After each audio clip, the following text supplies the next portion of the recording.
ഇതാ ചോറിനോ ചപ്പാത്തിക്കോ തികച്ച് ഹെൽത്തി ആയിട്ടുള്ള നല്ലൊരു ചീര കൊണ്ടുള്ള കറിയാണിത്. ഇതിൽ തേങ്ങ ഒട്ടും തന്നെ ചേർക്കുന്നില്ല, ക്യാരറ്റൊക്കെ ചേർത്തുകൊണ്ട് ടേസ്റ്റി ആയിട്ട് ചെയ്തെടുക്കുന്നതാണ്. അതേപോലെ തന്നെ പൊടി ഐറ്റംസ് ഒന്നും ചേർക്കുന്നില്ല, മുളക് പൊടിയോ മല്ലിപ്പൊടിയോ അങ്ങനെയൊന്നും തന്നെ ചേർക്കുന്നില്ല. ചിലയിടങ്ങളിൽ ചീരക്കടയിൽ നിന്നും ഇതിന് പറയാറുണ്ട്. ചീര ഇനി ഇങ്ങനെയൊന്ന് കറി വെച്ച് നോക്കിക്കോളൂ, എങ്ങനെയാണ് തയ്യാറാക്കുന്നത് നോക്കാം. ഇതാ ഞാൻ കുക്കർ അടുപ്പി വെച്ചിട്ടുണ്ട്. ഇനി ഒരു 1.5 തവി ചെറുപയർ പരിപ്പ് ചേർക്കാം. കപ്പ് അളവ് പറഞ്ഞാൽ ഒരു 1/4 കപ്പും 2 സ്പൂണൂടെ ചേർത്താൽ മതി. ഇനി ഇത് എണ്ണയൊന്നും ഒഴിക്കാതെ തന്നെ വറുത്തെടുക്കണം. എല്ലാ പരിപ്പും ഒരുപോലെ വറുത്ത് കിട്ടണം. നന്നായിട്ട് ഇളക്കി കൊടുക്കുക. പരിപ്പിൻ്റെ കളറൊന്ന് മാറി ചെറുതായിട്ടൊന്ന് ചുവന്ന് വരും, അത്രയും മതി. കൂടാതെ പാകത്തിന് വറുത്ത് വരുമ്പോഴത്തേനും ഒരു നല്ലൊരു മണവും കൂടെ വരും, അത്രയും മതിയാകും. ഇതായിട്ടുണ്ട്. ഇനി നല്ലവണ്ണം ഇതൊന്ന് കഴുകിയെടുക്കണം.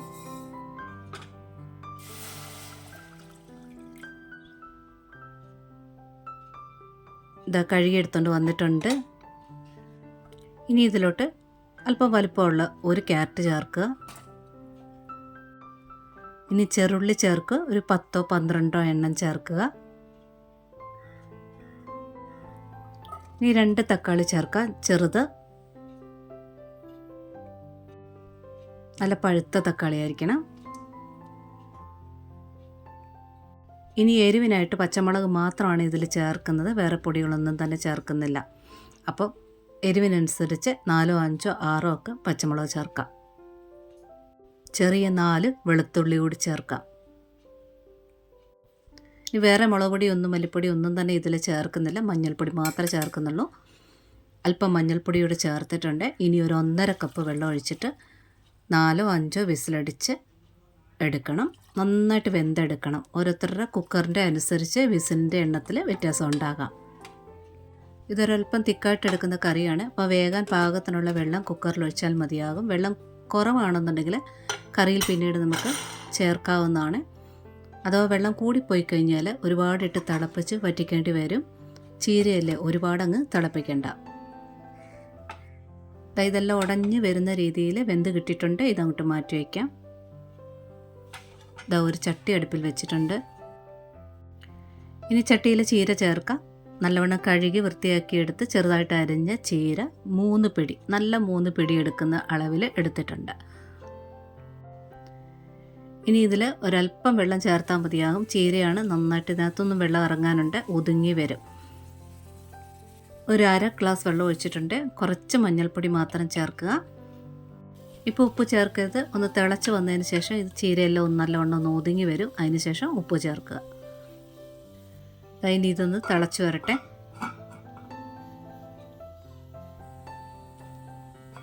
ഇതിപ്പോൾ ചീര ഒന്ന് ഒതുങ്ങിയിട്ടുണ്ട്. ഇനി ഉപ്പ് ചേർക്കണം. നമ്മൾ ചീര അരിഞ്ഞ് ചേർക്കുമ്പോഴേ ഒരുപാടുള്ള പോലെ തോന്നും. അപ്പോൾ അതിനനുസരിച്ച് ഉപ്പ് ചേർത്താൽ ഉപ്പ് കൂടിപ്പോകും. അതുകൊണ്ട് ഒതുങ്ങിയതിന് ശേഷം ഉപ്പ് ചേർക്കുക.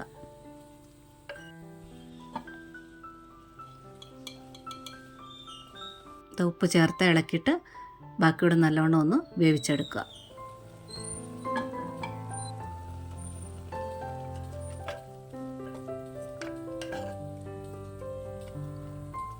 ഈ കറി വെക്കാനായിട്ട് കുഴിവുള്ള ചട്ടി എടുക്കുന്നതാണ് ഏറ്റവും നല്ലത്. ചീര നല്ലവണ്ണം വെന്ത് വന്നിട്ടുണ്ട്. ഇതിനി നല്ലവണ്ണം ഒന്ന് കടഞ്ഞെടുക്കണം. ആ ചട്ടിയുടെ സൈഡിൽ ഇങ്ങനെ തേച്ച് ഉടച്ചെടുക്കണം. ഇങ്ങനെ ചെയ്യാനായിട്ട് ബുദ്ധിമുട്ടുള്ളവർ ചീര നല്ലവണ്ണം ആറിയതിന് ശേഷം മിക്സിയുടെ വലിയ ജാറിനകത്തിട്ട് 1-2 പൾസ് മാത്രം അടിച്ച് എടുക്കുക. ഒത്തിരി അരക്കരുത്. പക്ഷേ ഇങ്ങനെ തേച്ച് ചട്ടിയിൽ തന്നെ ഉടച്ചെടുക്കുന്നതാണ് ഏറ്റവും നല്ല ടേസ്റ്റ്. നന്നായിട്ട് ചീര ഉടച്ചതിന് ശേഷം കുക്കറിൽ വേവിച്ച് വെച്ചിരിക്കുന്നവിടെ ചേർക്കണം.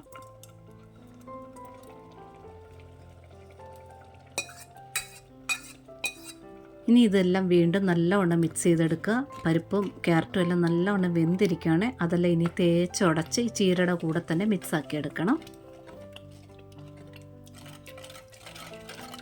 ഇതിൽ ഞാൻ വേറെ വെള്ളം ഒന്നും തന്നെ ചേർക്കുന്നില്ല. അപ്പോൾ ഇത് പാകത്തിനുള്ള കുറുക്കി വന്നിട്ടുണ്ട്. അപ്പോൾ ഉപ്പ് പാകമാണോ എന്ന് ചെക്ക് ചെയ്തിട്ട് ഉപ്പ് കൂടി ചേർക്കുക.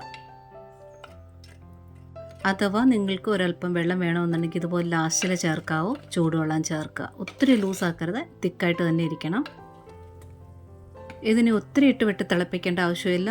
ബബിൾസൊക്കെ ഇങ്ങനെ ചുറ്റിന് നല്ലവണ്ണം ഒന്ന് വരാൻ തുടങ്ങിയിട്ടുണ്ട്. അത്രയും മതിയാവും. ഗ്യാസ് ഓഫ് ചെയ്ത് മാറ്റി വെച്ച് കടുക് താളിക്കാം. കടുക് താളിക്കുന്നതിനകത്തൊരു പ്രത്യേകതയുണ്ട്. വെളിച്ചെണ്ണയോ നെയ്യോ ഒഴിക്കാം. കടുകിട്ടിട്ട് കുറച്ചേറെയായിട്ട്, സാധാരണ കടുക് താളിക്കുന്നതിനകത്ത് ചെറുള്ളി ചേർക്കുന്നതിൽ കുറച്ച് കൂടുതലായിട്ട് ചെറുള്ളി ചേർക്കണം. അത് തന്നെയുമല്ല, ചെറുള്ളി ഒന്ന് ബ്രൗൺ ആകുന്നത് വരെ വഴറ്റിയെടുക്കണം.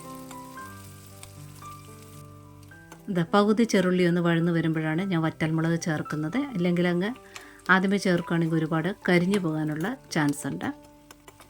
നന്നായിട്ട് ഇളക്കി കൊടുക്കുക. ബ്രൗണായി വന്നിട്ടുണ്ട്.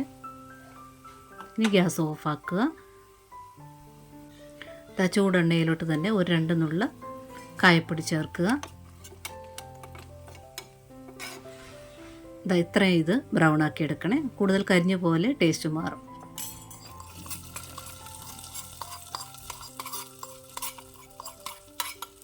കടുക് താളിച്ചൊഴിച്ച ഉടനെ തന്നെ ഇളക്കരുത്. ഒരു 3-4 മിനിറ്റ് ഒന്ന് മൂടി വയ്ക്കാം. അതിനുശേഷം നന്നായിട്ട് ഇളക്കിയെടുക്കുക. തികച്ചും നല്ല ഹെൽത്തി ആയിട്ടുള്ളൊരു കറിയാണിത്. ചോറിലെ ചൂടോടുകൂടി തന്നെ ഈ ചീരക്കറി ഒഴിച്ചിട്ട് അല്പം നെയ്യോടൊഴിച്ച് മിക്സ് ചെയ്ത് കഴിക്കാമെങ്കിൽ സൂപ്പർ ടേസ്റ്റാണ്. കൂടെ ഒരു പപ്പടവും ഒരു അച്ചാറും ഉണ്ടെങ്കിൽ അടിപൊളിയാണ്. വേറെ ഒന്നും വേണ്ട കറികൾ. ട്രൈ ചെയ്ത് നോക്കുമല്ലോ. പിന്നെ ഈ റെസിപ്പി ഇഷ്ടപ്പെട്ടിട്ടുണ്ടെങ്കിൽ ഒന്ന് ലൈക്ക് ചെയ്ത് സപ്പോർട്ട് ചെയ്തേക്കണേ. കമൻറ്റ് തരാനും മറക്കരുത്. കൂട്ടുകാർക്കൊക്കെ ഷെയർ ചെയ്ത് കൊടുത്തോളൂ. സബ്സ്ക്രൈബ് ചെയ്യാത്തവരുണ്ടെങ്കിൽ ഒന്ന് സബ്സ്ക്രൈബ് കൂടെ ചെയ്തേക്കണേ. നോട്ടിഫിക്കേഷൻ ബെൽ ബട്ടണിലെ ഓൾ ഓപ്ഷൻ ഒന്ന് ടിക്കാക്കിയിടാനും മറക്കരുത്. ഒരുപാട് സ്നേഹത്തോടെ താങ്ക്സ് ഫോർ വാച്ചിങ്.